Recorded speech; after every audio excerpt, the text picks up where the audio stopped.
Donc voici la correction de l'activité d'échauffement que vous avez pu faire sur Tectoglobe 3D.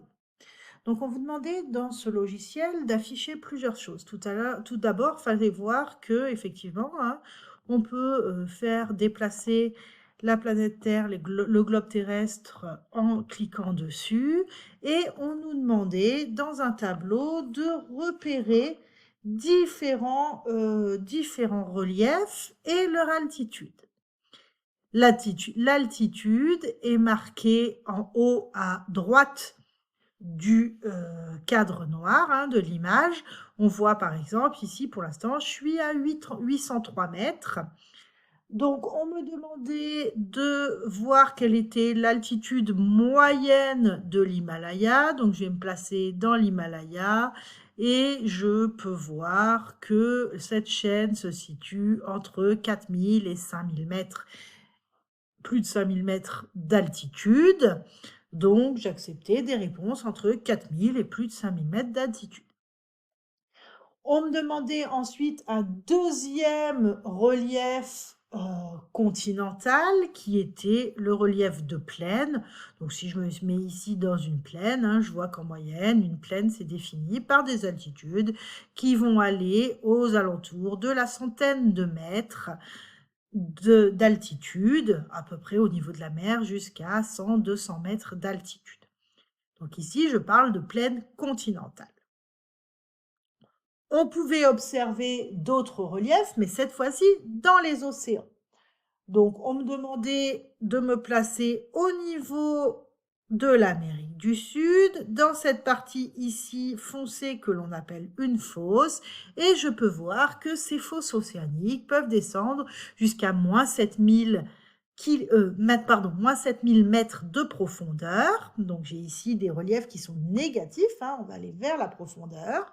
Je peux voir si je me place au milieu de l'océan Pacifique que j'obtiens ce qu'on va appeler des grandes plaines abyssales. Donc les plaines abyssales, c'est l'altitude sous la surface de l'eau de la roche. Donc ici, j'ai des plaines abyssales dans le Pacifique qui vont situer en moyenne entre 4000 mètres de profondeur par rapport à la surface de l'eau et 4000 et 5000 mètres de profondeur. Sur notre carte, on nous demandait l'altitude d'un dernier relief, cette fois au milieu de l'océan Atlantique. Donc ici, je me place sur ce qu'on appelle la dorsale, que l'on peut voir ici, là, vous voyez la petite main qui se déplace. Donc la dorsale, elle est à moins 3251 mètres, hein, c'est-à-dire que quand vous êtes au sommet de la dorsale, vous êtes moins en profondeur sous l'eau. Donc en effet, hein, ces dorsales sont des reliefs positifs des fonds des océans, ça va faire comme des montagnes. Donc comme en moyenne, on est à moins 5000 mètres sous l'eau et que là, on se retrouve à moins 3000 mètres, elles peuvent faire environ 2000 mètres d'altitude. Ça, c'était pour la première activité, repérer des reliefs sur Tectoglobe 3D. Ensuite, on me demandait d'afficher plusieurs choses. Donc, pour afficher des choses, j'allais dans Données affichées. Et la première chose qu'on me demandait d'afficher, c'était d'afficher les foyers sismiques. C'était facile, c'était écrit, foyer sismique, je me mets ici et j'affiche.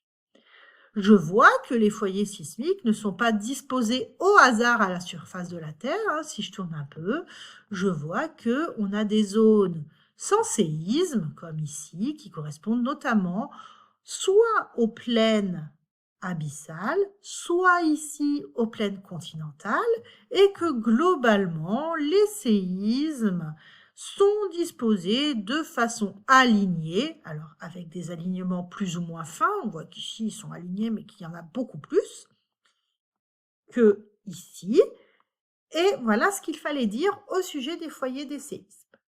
On nous demandait ensuite d'afficher en plus les volcans, donc je laisse les séismes et j'affiche les volcans.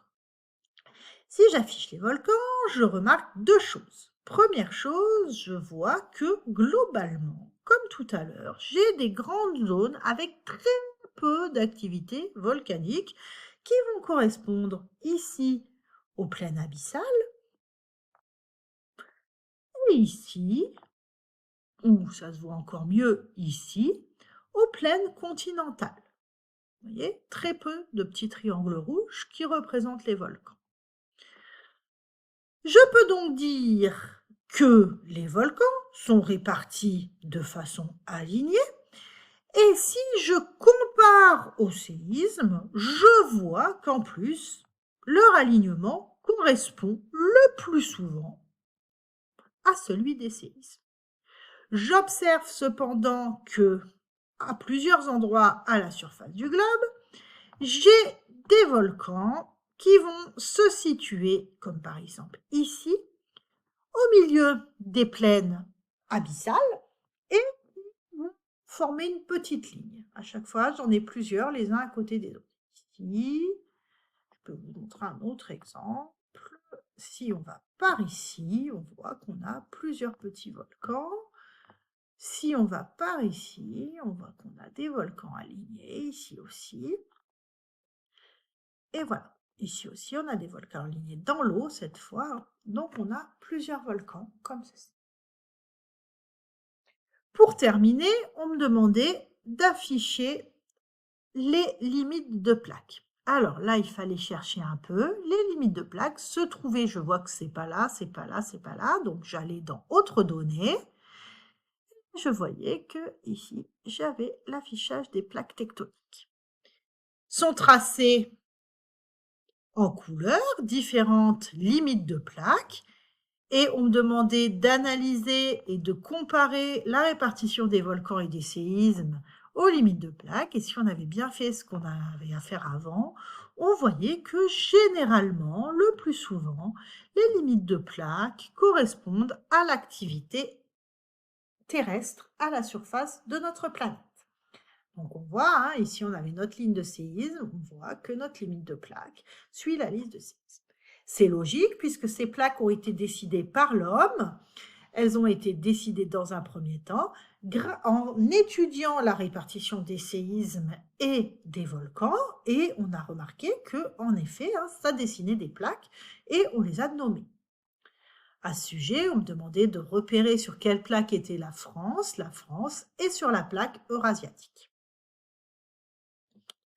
Donc, la répartition des volcans et des séismes dessine à la surface de la Terre des plaques qui vont avoir des mouvements, on en reparlera dans le deuxième chapitre hein, de géologie, des mouvements convergents, divergents et des mouvements en coulissage. On en reparlera et on verra ce qui se passe à la frontière de ces plaques. L'activité terrestre que vous devez retenir, c'est qu'elle est située principalement, dans la plus grande majorité des cas, à la limite entre les plaques tectoniques. Voici ce qu'il fallait retenir de cette première activité d'échauffement